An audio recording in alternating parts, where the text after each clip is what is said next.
మొత్తం 8,203 polling stations ఉంటే వాటిని హైపర్ సెన్సిటివ్ కింద 1302 stations polling stations, 1926 sensitive police stations గా, అట్లాగే మిగతా వాటిని 4,975 మిగిలిన 4,975ను నార్మల్ పోలింగ్ స్టేషన్స్ గా కేటగరైజ్ చేసినాం.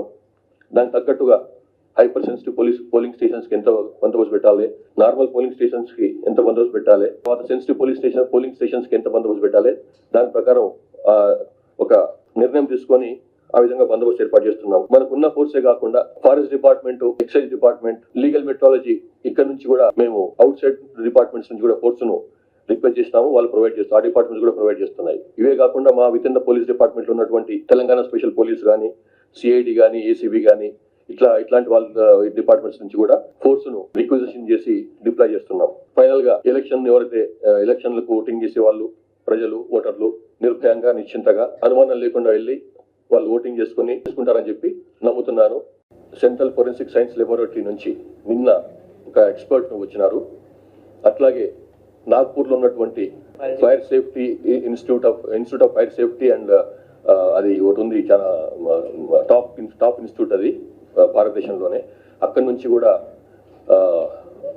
నిష్ణాతులు వచ్చినారు, ఎక్స్పర్ట్స్ వచ్చినారు. వాళ్ళు ప్లస్ వీళ్ళు సిఎఫ్ఎస్ఎల్ వాళ్ళు కలిసి దాన్ని ఆ సోర్స్ ఆఫ్ ఫైర్ ఏంటిది, ఇందులో ఎట్లా వచ్చింది అన్నది ఎంక్వైరీ చేస్తున్నారు. సో ఒక కొన్ని రోజుల్లో మనకు పూర్తి వివరాలు బయటకు వస్తాయి. దాని గురించి తెలిసి తెలవక స్టేట్మెంట్లు ఇచ్చిండ్రు.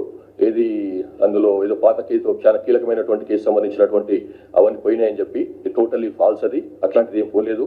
అయితే ఆ పర్టికులర్ కేసు 2015లో అయినటువంటి కేసు సంబంధించినటువంటి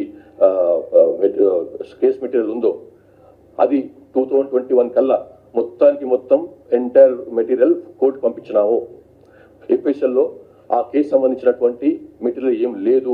అది తప్పుగా పనిగట్టుకొని పోలీసులను బద్నాం చేయటమో, లేకపోతే ఒక మిస్రిప్రజెంటేషన్ చేయటమో, ప్రజల్ని మిస్లీడ్ చేసే ప్రయత్నం చేస్తున్నారు కొంతమంది. అది పూర్తిగా తప్పు.